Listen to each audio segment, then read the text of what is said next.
He'd made bad choices. But now, when the real battle came, he wouldn't make those choices. He wouldn't make the same mistake twice. The book's pages began to flip backwards, towards the beginning. And he realized that his adventure was just beginning. The clouds parted over the Isles of Boreas. It was time to choose. The rebellion was in trouble. Ravens were scouting for the secret rebel base. They needed a game changer. Pieces of the Sky Ripper had surfaced. Or so a scholar in the mountains had told him. Surely the weapon that banished the lost gods could defeat the Emperor. Also, a temple had risen out of empty desert. The Emperor had brought the Sky Ripper pieces up out of ancient burial by his obscene rituals. Could this be where the Iblis Stone was hidden? Someone better get it before he does, thought Renato. And also, his old friend Lupino needed rescuing. Of course, Renato had a pretty strong suspicion that Lupino had betrayed the rebellion. But could Renato really leave an old friend to the Ravens?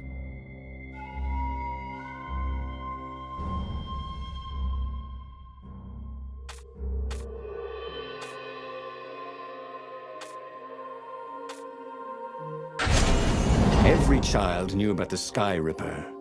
The Transcendent Emperor had buried its pieces. What could have brought them to light? This Emperor, Isengrim III, had once been kind, but he'd gone mad. And now he was conducting secret, obscene rituals to bring back the lost gods. Had he, somehow, summoned the long-lost components of the legendary weapon out of the deep places of the earth? It was more than Renato could fathom. But if he could find a legendary weapon, he would use it.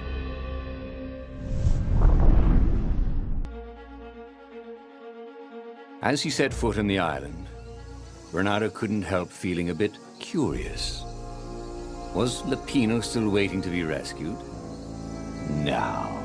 He was probably drinking champagne with the ravens. Did ravens drink champagne? Did rabbits? Renato felt oddly thirsty, come to think of it. Why had he chosen the Sky Ripper? Renato never made plans that required constant vigilance. He was a hero. He didn't think too much. He just went with his gut and hoped it all worked out. The Sky Ripper was a long shot. He'd have to devote himself to it. No side journeys, no rescuing old friends. That was against his nature. Could he stick with it?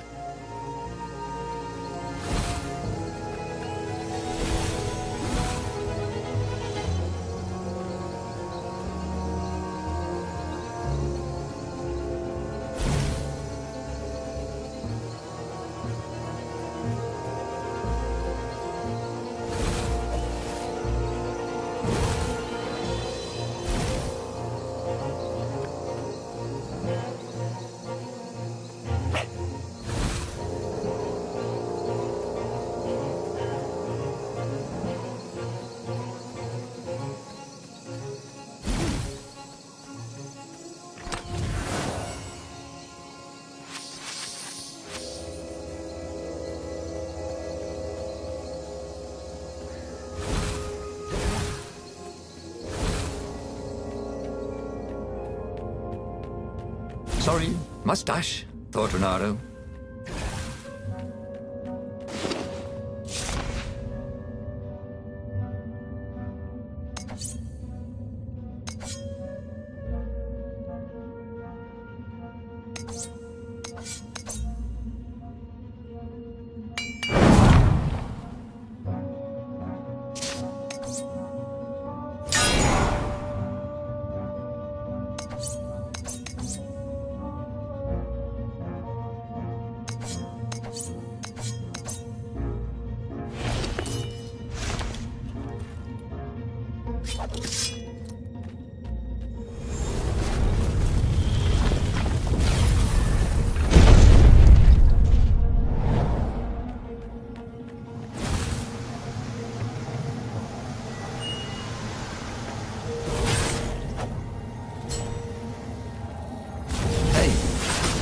Hey, I'm a firefox, thought Renato.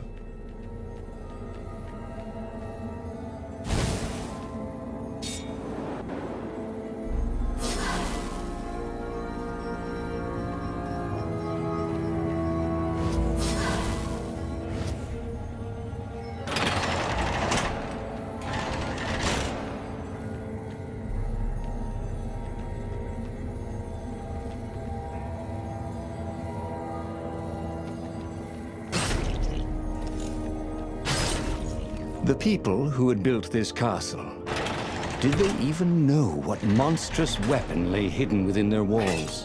The Sky Ripper could destroy anything it touched, or so the legend said. As the Transcendent Emperor had fought the Lost Gods, thousands of thousands had died. But Renato had been through wars. The only merciful war was a short one.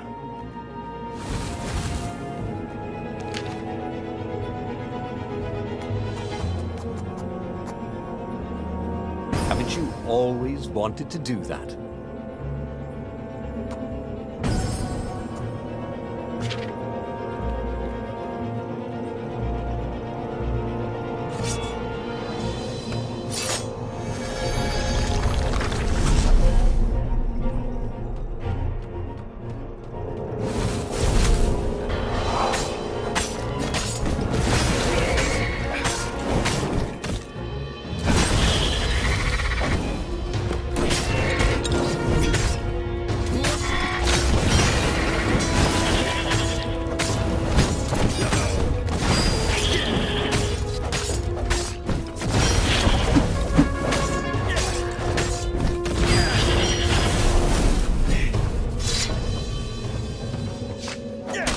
Sometimes, Renato really hated inanimate objects.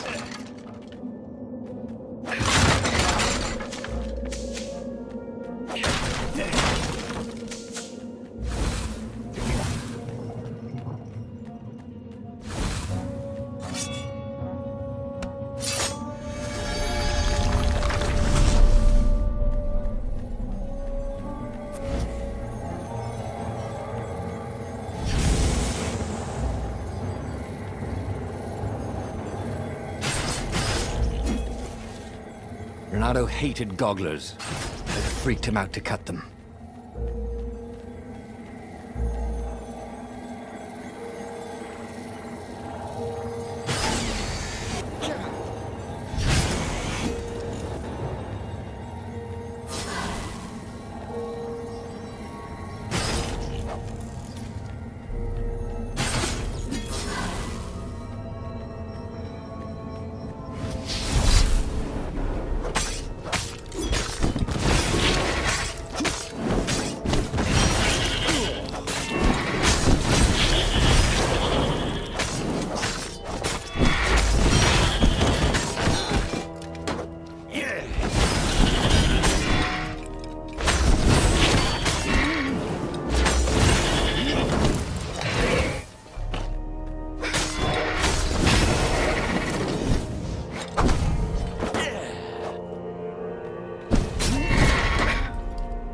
I'm just trying to teach you how to fly.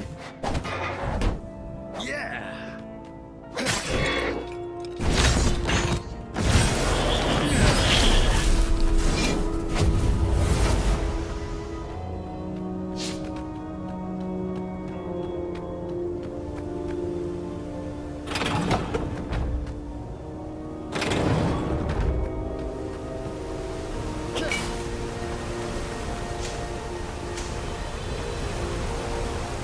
See?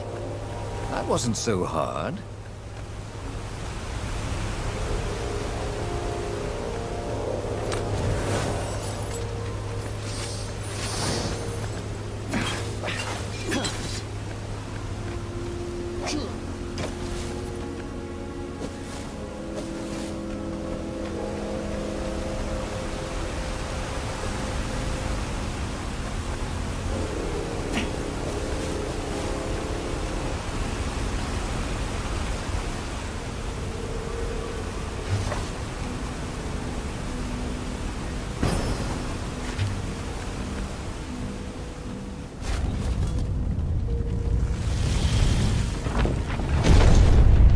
There it was.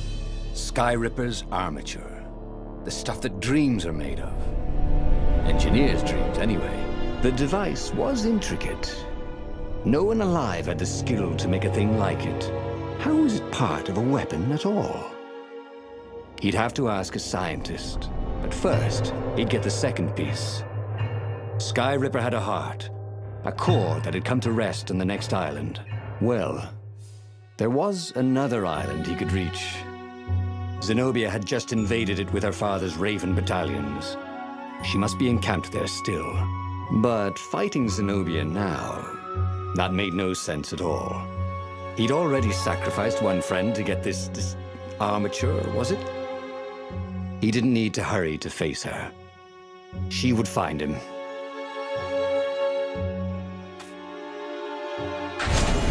It was a no-brainer. He'd sacrificed his old friend Lapino to get the armature. And the armature was useless by itself, only a series of coils and wheels. War demanded sacrifices, and he would make more before the end. He would have to choose the greatest good, no matter how much it cost him. Zenobia. Well, he would see her sooner or later, across a battlefield or a sword's point before all this was over. He was sure of that. The power was in the core. Obviously, he had to get the core.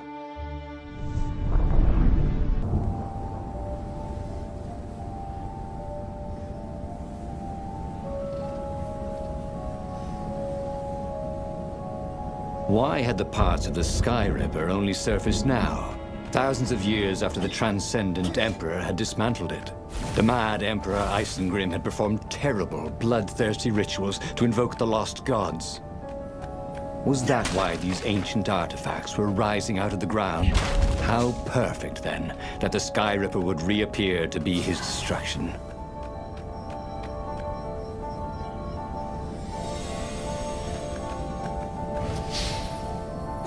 What else could you hook?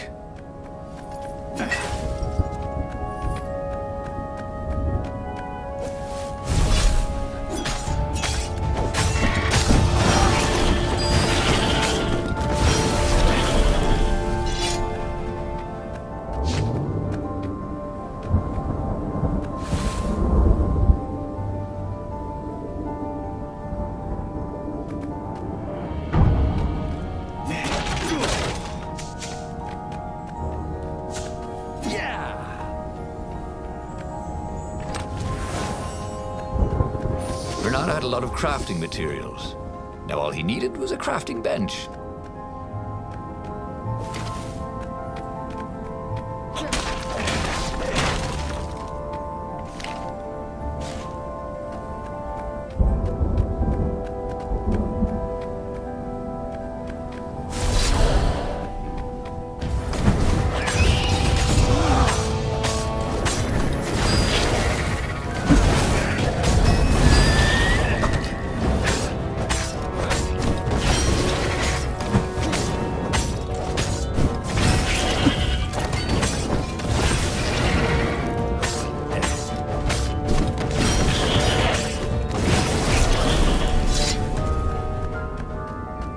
Legendary weapon was exactly what the rebellion needed. They were outnumbered. The once kind emperor had become a tyrant. But his ravens stayed loyal, for he fed them his victims, and the other animals were too frightened to rebel. Renato shuddered at what the emperor was trying to do. To bring back the lost gods, the Black Harvest, the Black Sun? No. He would stop that toad, no matter what the risk.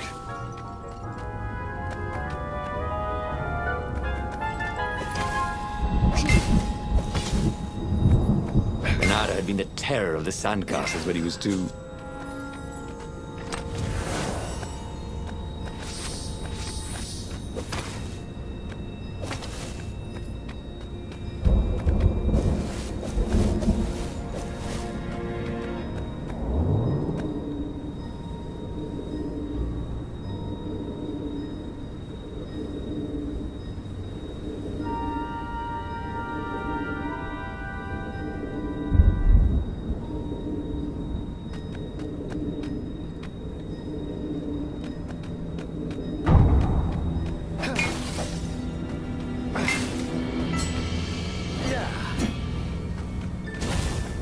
The Nexus Observatory had the Empire's most renowned scientists, working by themselves without interference.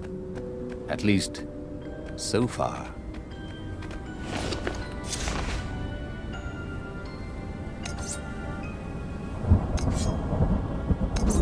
This sword from the frigid north was really useful for making popsicles and birdsicles.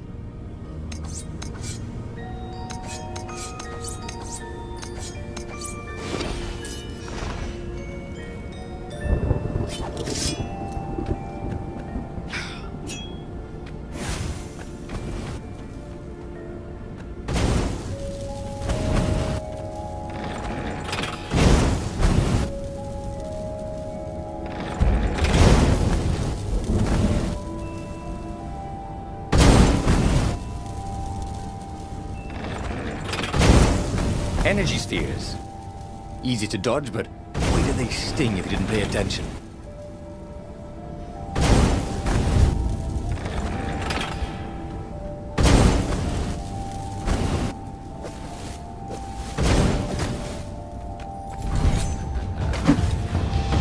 Some people were just liable to explode if you upset them.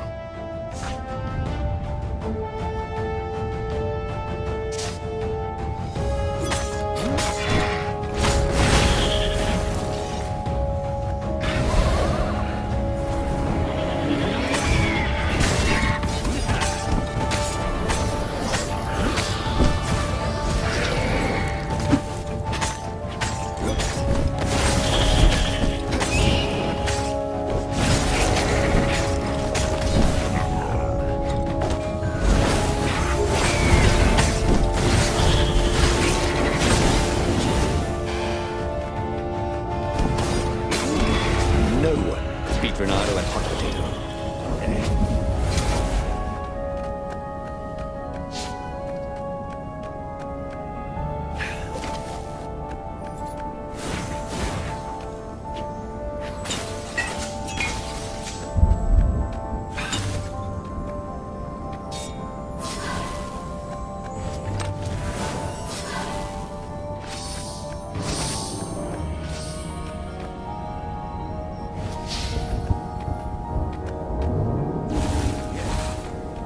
Renato wondered what would happen if he jumped.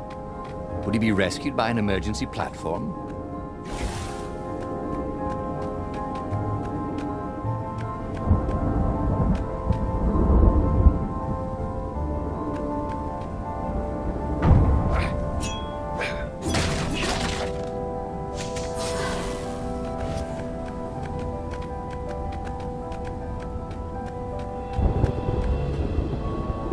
Renato was thrilled.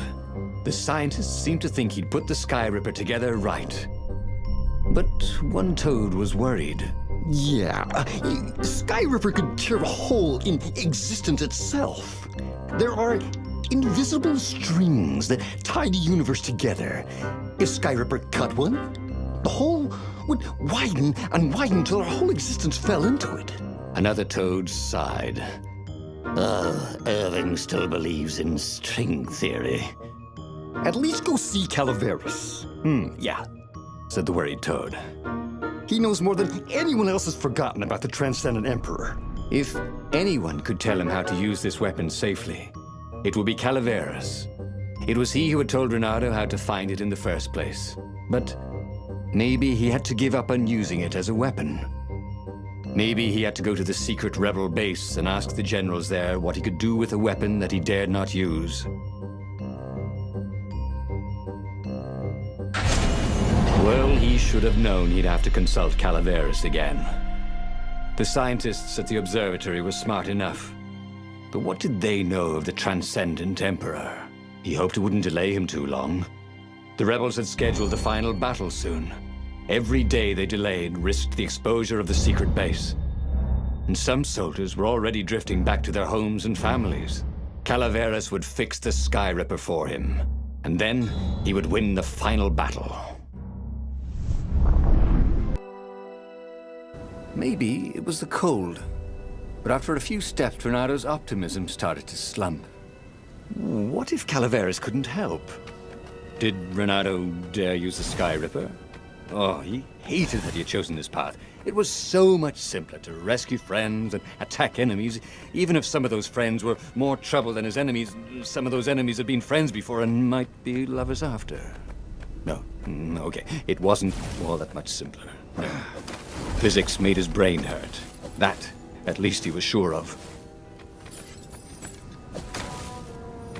He wished there were more pylons he could use the hook on. Really needed to construct additional pylons.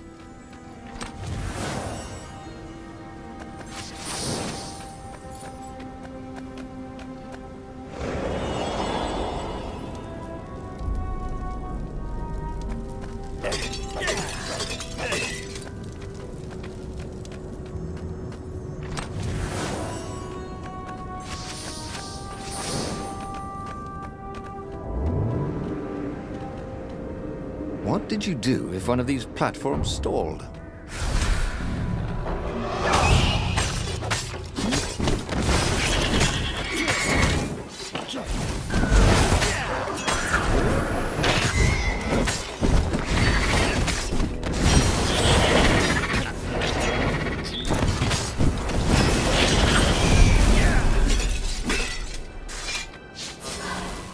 He tried to focus on the now.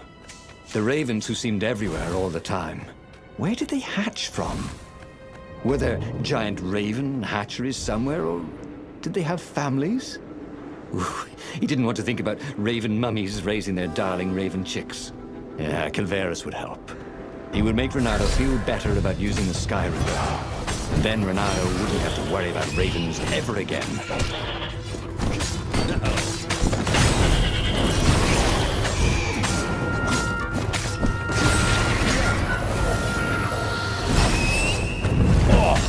Someone needs a bath.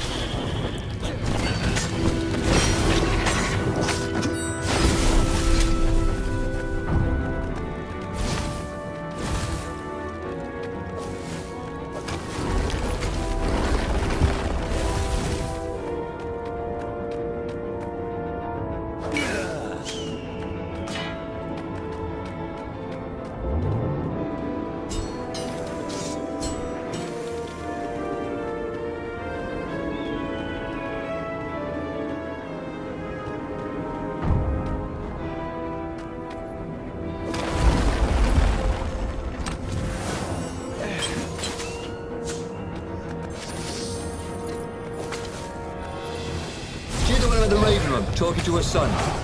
Don't write. Don't core. Get it? Core? I just made that up.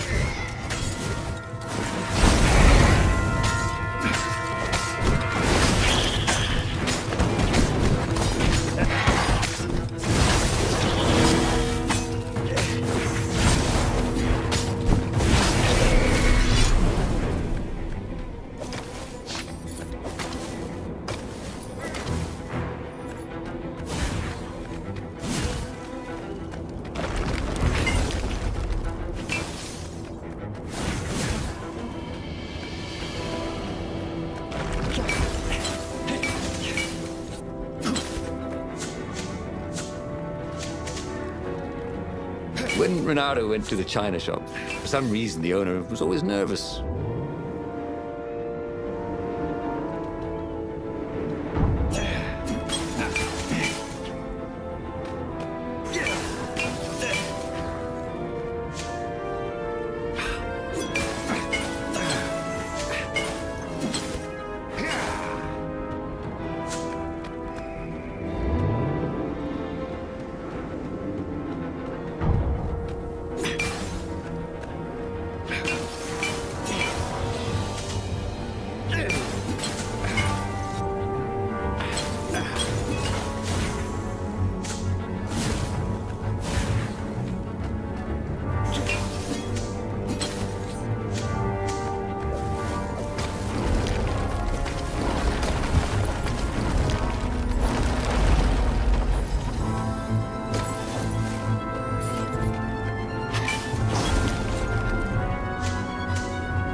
That was new. Most people still use doorknobs.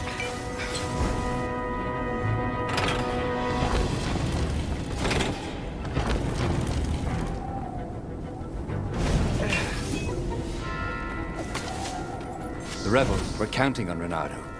He hoped Calaveras knew what he was doing.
Calaveras had never let him down.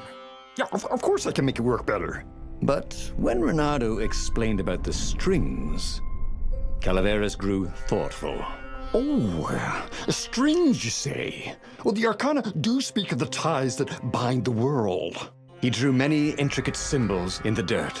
Yeah, so, according to my calculations, each time you fire, I'm afraid there's a 1 in 128 chance you'll destroy the universe. That's pretty good odds.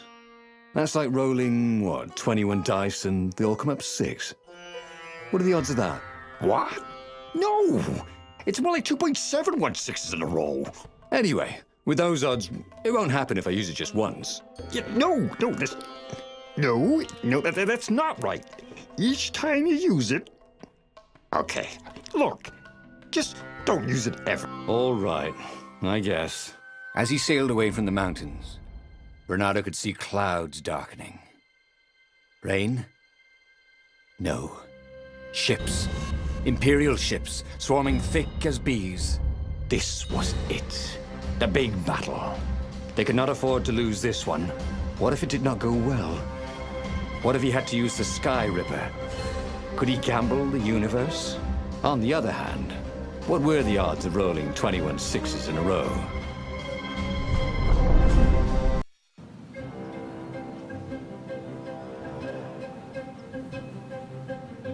The battle was not going spectacularly well. What had the rebels been thinking? They'd been thinking he would bring the Sky Ripper, or the Iblis Stone, or that he'd sideline Zenobia somehow, or turn her. Couldn't he use the Sky Ripper just once? After all, if chances were 1 in 128, that meant he'd for sure be okay the first time. They'd get worse each time he used it, but the first time would be okay, right? He wasn't sure that it was right. So he didn't fire the Sky Ripper. He just brought it along, in case.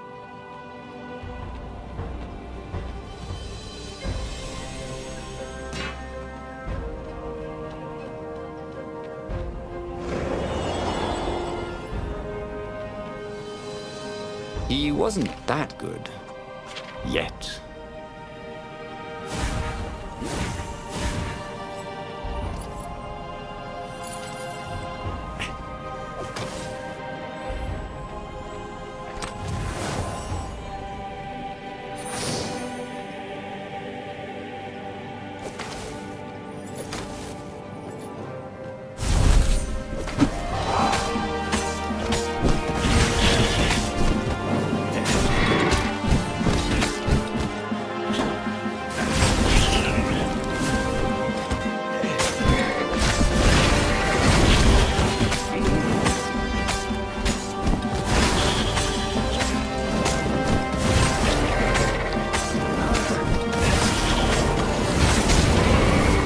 Burnt fur.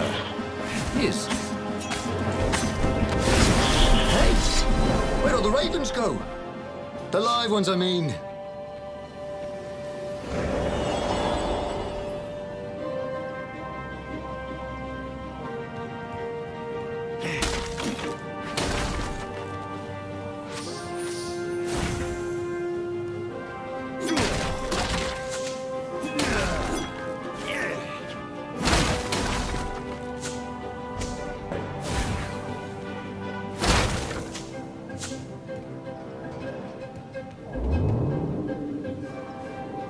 There were stickers all over the platform for really hot lady foxes, with pictures and addresses and everything.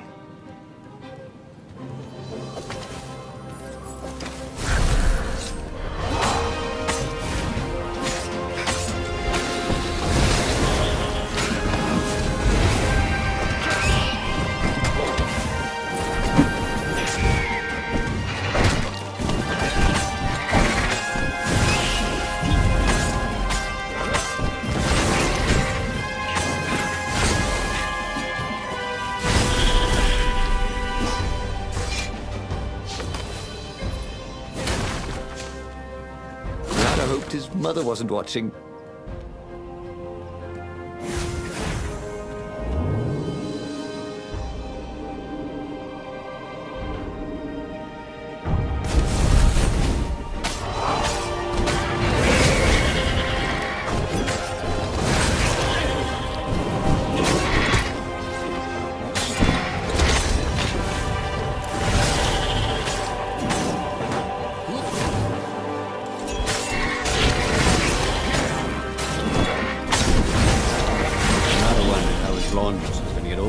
bloodstains out of his tunic.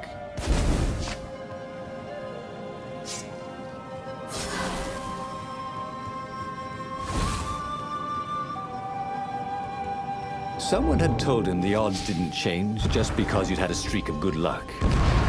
His gut told him that was wrong, though. And he always listened to his gut. On the other hand, 128 chances to win. But one of them, he'd destroy the universe. That seemed a bit serious. Maybe he could defeat the Emperor without firing the Skyripper. Maybe he could bluff, but with a real weapon. Like in cards, when you had 3 knaves, but you pretended you had a fizbin. That could work.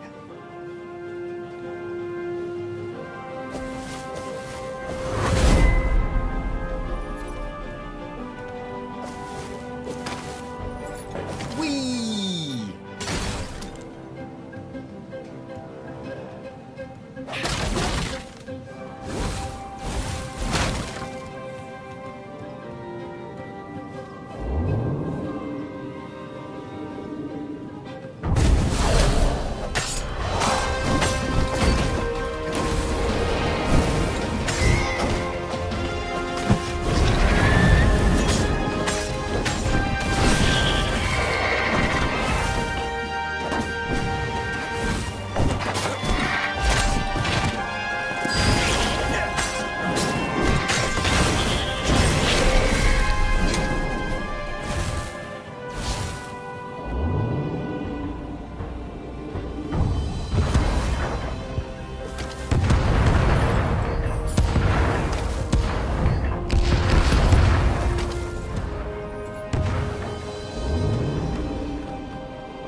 He set up the Skyripper and let it warm up. He would bluff if he had to. Zenobia came out, flanked by a very daunting platoon of ravens. "You won't actually use that," she said in that annoying, "I know everything because I'm a cat and you know nothing because you're just a fox" voice she had. "Or I know the odds." Good, because there's a real chance you could destroy the universe. No, not the first time I use it. The odds are too low. What? No? Yeah, sure. The first time, the odds are practically nothing. They only go up if I use it a bunch more times. No, but that's not how odds work. Didn't you pay attention in class? Now surrender, or I'll use it. Just once, he said. Don't. He felt sure the odds were with him. He had to go with his gut. That's what heroes do. Fire, he said. Please? The Skyripper fired. With a tremendous whoosh, the Emperor's flagship went up in flames. It was awesome. Then he noticed there was a hole in the air. A blackness, like a tear in a parchment. Wind was blowing into it, widening it. It grew larger and even larger. Crates fell upwards into it, and the world itself seemed bent, like the reflection on a curved mirror, as it poured into the ravenous hole. 1 in 128. What are the odds? Thought Reynardo, and then everything fell into the hole and was gone. Reynardo stared at the book. He was still alive. Again. and still only flying away from burning Ubar. Had he lived that adventure? Or only dreamt it? Had he really died? It felt so real, not like a dream at all. And he'd lost again. Oh, he hated that. But he had made different choices. And he'd lost in a different way. It was the book, wasn't it? Oracles showed you your destiny. But this was showing him different ways he could die miserably. Thanks a bunch, book, he thought. But these were destinies that he did not have to fulfill. But he'd learn another true thing. The core was powerful, but dangerous if used improperly.